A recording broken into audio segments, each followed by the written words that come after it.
Est-ce que ça vous est déjà arrivé de redessiner vos vieux dessins? Salut les artistes, j'espère que vous vous portez très bien. Je voulais faire cette vidéo face cam parce que ça fait longtemps et pour l'occasion, eh bien, je voulais vous partager en fait un vieux dessin que j'ai redessiné. C'était un vieux dessin de 2018 que je refais là début 2022. J'ai tout changé dessus, donc je voulais vous montrer la version initiale et la version finale, mais aussi toutes les étapes par lesquelles je suis passée pour faire les modifications. Et pourquoi je veux vous partager ces étapes? Eh bien, c'est parce que tout simplement il s'agissait d'une illustration d'imagination que j'avais fait avec mes compétences de l'époque et mon état d'esprit de l'époque. Et aujourd'hui, il a fallu que je le refasse avec mes compétences d'aujourd'hui et mon état d'esprit du moment. Et donc j'avais envie de changer plein de choses dedans. Et ça peut aussi vous aider du coup à comprendre comment construire une illustration d'imagination. Et donc dans le cas aujourd'hui, une illustration un petit peu fantastique. Donc sans plus attendre, c'est parti pour l'explication. Alors la première étape très importante pour moi, ça a été d'analyser le modèle, celui que j'ai dessiné en 2018 quand j'ai recommencé à dessiner. J'ai adoré faire cette illustration et je l'adore toujours, j'adore le sentiment qui s'en dégage. Seulement aujourd'hui j'avais envie de changer certaines petites choses parce que ça correspond plus tout à fait ni à mon niveau en dessin, ni au médium que j'aime puisque je l'avais fait au Copic, ni aussi on va dire à mon état d'esprit en ce moment dû au contexte sanitaire, n'est-ce pas? Donc ce que j'adorais, comme je disais dans cette image, c'est l'atmosphère, les couleurs aussi qui étaient froides, mais ce que j'aimais un petit peu moins, on va dire que c'est au niveau de la réalisation. Donc comme j'ai dit, il y a le fait que ce soit au Copic qui n'est pas un médium que j'apprécie aujourd'hui. Les montagnes aussi, je trouve que techniquement, elles sont pas magnifiques. J'adorais la tortue, mais j'avais envie maintenant de lui donner un côté un petit peu plus inquiétant. Là, elle a vraiment l'air pacifique, ce que j'adore dans cette version-là, mais pas ce que je veux dans la nouvelle. J'adore aussi l'idée du château sur son dos, le fait que ce soit une tortue géante comme ça. Donc voilà, le fait qu'il y ait une tortue géante dans l'eau avec des montagnes derrière, c'est quelque chose que je voulais garder. Mais je voulais changer l'atmosphère, qu'elle soit un petit peu plus inquiétante, un petit peu plus claustrophobique, puisque là, le fond, ça nous donne une idée d'un espace vraiment très vaste, des montagnes lointaines, etc. Bref, tout un monde ouvert, alors que maintenant, je voulais vraiment faire quelque chose comme si la tortue était plus enfermée. Et aussi, je trouve que l'angle de vue qui est comme ça, de côté, était peut-être un petit peu ennuyeux. J'avais envie de faire une composition un petit peu plus dynamique, avec des choses qui se passent dedans. Voilà, une fois que tout ça, ça a été analysé, on va pouvoir passer à la deuxième partie.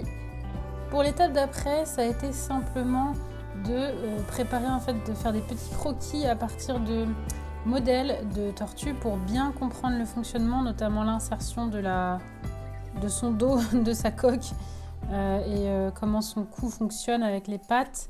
Sachant que moi j'ai mis plutôt des nageoires puisque c'est une tortue plus maritime, donc j'ai aussi regardé comment fonctionnaient les tortues maritimes avec leurs écailles et tout, mais là j'avais vraiment envie de comprendre comment fonctionnait le dos et j'aimais bien celui-ci qui avait plein d'aspérité, donc j'ai pris plutôt celui-ci en exemple pour m'inspirer pour ma tortue finale.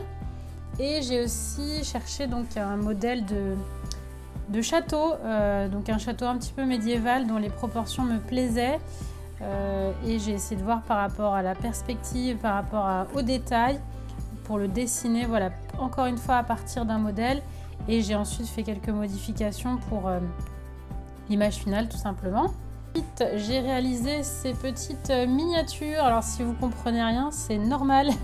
C'est juste pour moi, pour voir la composition.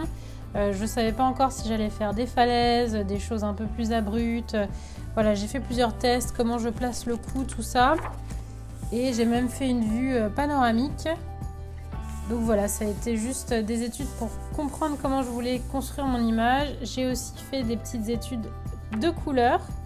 Alors celle-ci, je la trouvais trop sombre. J'ai fait un peu un temps orageux et c'était beaucoup trop bleu. Ici, j'ai essayé un coucher de soleil, mais je trouvais qu'il y avait trop de couleurs différentes et que ça enlevait un peu de la clarté. Donc, une fois que j'avais fait ça, les couleurs que je voulais utiliser et l'ambiance ont été beaucoup plus claires. Avant de passer justement à l'image finale, j'ai choisi les couleurs que je voudrais utiliser. Vous voyez là, j'ai un grand nuancier avec toutes mes aquarelles, je commence à en avoir pas mal. Et donc j'ai choisi dedans les couleurs qui me semblaient les plus pertinentes par rapport à ce que je voulais faire. Et voilà donc le résultat final que j'apprécie énormément, que j'ai fait à l'aquarelle. Je l'ai fait sur un papier grain torchon de Winsor & Newton. J'adore les couleurs, j'adore justement le fait qu'il y ait cette impression beaucoup plus étroite, beaucoup plus renfermée. Le fait qu'on voit quand même les écailles sous l'eau, voilà, les couleurs, la perspective atmosphérique. Et j'ai rajouté ce petit détail. Maintenant, je vais vous la mettre à côté de l'image initiale. Voilà, je trouve que ça permet vraiment bien de mesurer la différence entre les deux, les progrès qui ont été faits, comment on se sent aussi, parce que l'illustration, ça reflète énormément aussi notre subconscient et nos émotions intérieures. Ça, vous me dites si vous voulez qu'on en parle dans une future vidéo. J'adore le fait d'avoir pris des libertés sur la forme de la tortue. J'aime aussi énormément le fait que j'avais essayé de recréer une ambiance de pays un petit peu nordique, parce que justement l'Irlande, c'est ce qui m'inspire le plus, je pense, comme espace. Donc grande différence entre les deux.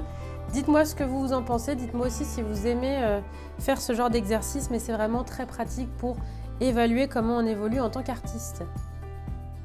Voilà, dites-moi si vous faites la même chose quand vous redessinez vos vieux dessins ou si vous voulez des conseils supplémentaires, si vous avez des questions, des remarques. J'espère que cette vidéo vous a plu.